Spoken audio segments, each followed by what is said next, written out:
কেমন আছো বন্ধুরা? চলে এসেছি আবার তোমাদের সাথে গল্প করতে। আমি কাবেরী। আর আশা করি তোমরা সবাই ভালো আছো। আজকে মাথাটা এমন গরম হয়ে গেছে আমার, কারণ আমি তো এমনি সময় পাই না ছোটো মেয়েটার জন্য। ছোটো মেয়েটা ভিডিও করতে দেয় না। আর আকাশে প্রচুর মেঘ। ভাবলাম তোমাদের এসে একটু গল্প করব যে আমি আস্তে আস্তে কী ভাবছিলাম। আমি এতক্ষণ ধরে মানে বারবার ডিলিট করছি, আমার স্টোরেজই শেষ হচ্ছে, আমার স্টোরেজ ফুল হয়ে গেছে। সেটা বারবার ক্লিন করছি। আর ভাবলাম যে মনে হয় এখন রেকর্ডিং হচ্ছে, বকেই যাচ্ছি পাগলের মতন।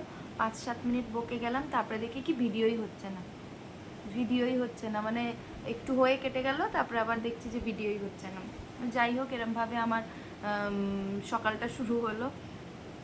আজকে যখন আসছি স্কুল থেকে, তখন দেখছি চারিদিকে মেঘলা আকাশ, আর টিপ টিপ টিপ টিপ করে একটু বৃষ্টি পড়ছিল। মনটা এমনিই খারাপ লাগছিল। হঠাৎ করে বাবার কথা মনে পড়ছিল যে এরকম স্কুলে যখন আমরা যেতাম, বাবা আমায় ছেড়ে আসতো আর বলতো রেনকোটটা পর, আর আমি রেনকোট পরতেই চাইতাম না, কারণ আমাদের সময় কি ছিল, বড় বড় রেনকোট ছিল।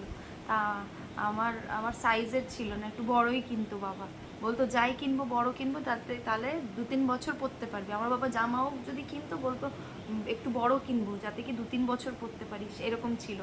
তা আমার এখনো মনে আছে, আমার একটা ব্লু কালারের রেনকোট ছিল, মোটা কাপড়ের। আর এখন তো কত ফ্যান্সি বেরিয়েছে, ফ্লাওয়ার প্রিন্ট হ্যানা ত্যানা।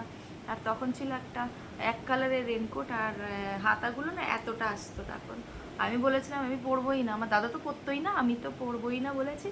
এবারে বাবা কেটে নিয়ে গেছে, মানে হাতা অবধি রেখে, মানে খানিকটা কেটে তারপরে স্কুলে নিয়ে গেছিলো। আর ওইটা দেখে আমার বন্ধুরা খুব হাসছিল, তাই দেখে আমার খুব প্রেস্টিজে লেগেছিলো, তাই বাড়ি এসে খুব কান্নাকাটি করেছিলাম। এইসব কিছু মনে পড়ছে যে আজ কত বছর হয়ে গেছে, বড় হয়ে গেছি, মা হয়েছি, তারপরে কিছু পয়সা উপার্জন করি টিউশন পড়িয়ে, কিন্তু বাবাকে আর পাই না, বাবাকে আর সেই সুখ দিতে পারি না। আমি অনেক ছোটোবেলার থেকে টিউশনই পড়াই। ইচ্ছা করে যে একটা জামা, একটা লুঙ্গি বা একটা স্যান্ডো গেঞ্জি বাবাকে দিতে পারতাম। আজ নেই। আমার কাছে তো একটা ফটোও নেই বাবার, কারণ তখন স্মার্টফোনই ছিল না। আজ থেকে 22 বছর আগের কথা বলছি। স্মার্টফোন কি, ফোনই ছিল না আমাদের বাড়িতে। সেই সব দিন মনে পড়ছিল, আর ভাবছিলাম যে কত বছর পেরিয়ে এসেছি, কত দিন পেরিয়ে এসেছি, ভালো মন্দ সব দিন চলে গেছে। আজ মা বড়ই একা, তার দুঃখের ভাগ নেওয়ার লোকটা চলে গেছে। আজ তার কত বড় বাড়ি, তার পেনশন আছে, কিন্তু সে আজ বোঝ। তাকে তাকে কেউ নিতেই চায় না। মায়েরাও যে বাচ্চাদের বোঝ হয় জানতাম না। আমি মেয়ে হয়ে কি করব, আমি যতটুকু পারি করি। আর কিন্তু ছেলেদের ছেলেদের জীবনটা খুব কষ্টকর। দাদা অনেক আগলে রাখে মাকে, কিন্তু বিয়ের পর সব কিছু উলটপালট হয়ে গেছে। সবাই এখন চায় নিউক্লিয়ার ফ্যামিলি, সবাই চায় একা থাকবো, একা খাবো, একা ভোগ করব। কিন্তু সবসময় একাতে সুখ নেই বন্ধুরা, একাতে সুখ নেই। ছেলেদের জীবনটা সত্যি খুব প্যাথেটিক। তারা না বলতে পারে, না তারা গিলতে পারে। তাদেরকে বোঝার যে পার্টনার, সেরকমও আমার মনে হয় না আছে কেউ। অনেক কম যারা বোঝে, তারা সত্যিই তারা আজকের জমানায় তারা ভগবান। আর কিছু মায়েরাও আছে যাদের সমস্যা, যারা ছেলে বউকে হিংসা করে, এগুলোও ঠিক না আমার মনে হয়। যাই হোক, যার কপালে যা আছে তা তো হবেই। তবে একটা জিনিস কি, বাবা মরে যাওয়ার পর একটা জিনিস আমি বুঝতে পেরেছি যে মাথার ছাদ হারিয়ে ফেলে মানুষ। আর প্রত্যেক মুহূর্তে তোমাকে এটা বুঝিয়ে দেওয়া হবে যে তোর বাবা নেই। কীরকম করে বলছি, শ্বশুর বাড়িতে মেয়েদের যদি ভালো হয় তো হয়ে গেল, আর যদি শ্বশুর মশাই আর শাশুড়ি ভালো না হয়, তাহলে তোমাকে বুঝিয়ে দেওয়া হবে তোমার মাথার উপরে ছাদ নেই। তাই আমরা এত কথা বলতে পারি, এত ইন্টারফেয়ার করতে পারি, আমার বাড়ির লোককে ছোট বড় কথা বলতে পারে। এসব জীবনে খুব ফেস করেছি।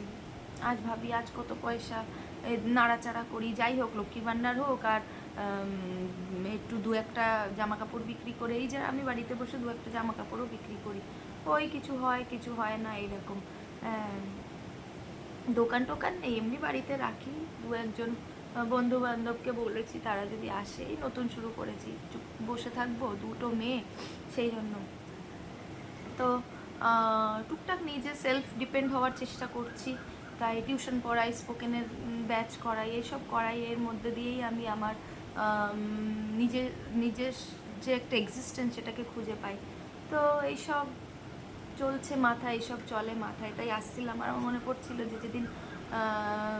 যেদিন বাবা সাথে লাস্ট সময় কাটাই, সেদিন ছিল আমার ইকোনমিক্স পরীক্ষা। আমি পরীক্ষা দিতে যাচ্ছিলাম, তখন বাবাকে বলে গেছিলাম, বাবা পরীক্ষা দিতে যাচ্ছি বলে এরম করে একটা চুমু দিয়ে গেছিলাম। তখন বাবার চোখ দুটো দিয়ে জল গড়িয়ে পড়ছিল। বুঝতো সব, কিন্তু বলতে পারতো না। ওনার ব্রেনে টিউমার উইথ ক্যান্সার ধরা পড়েছিল।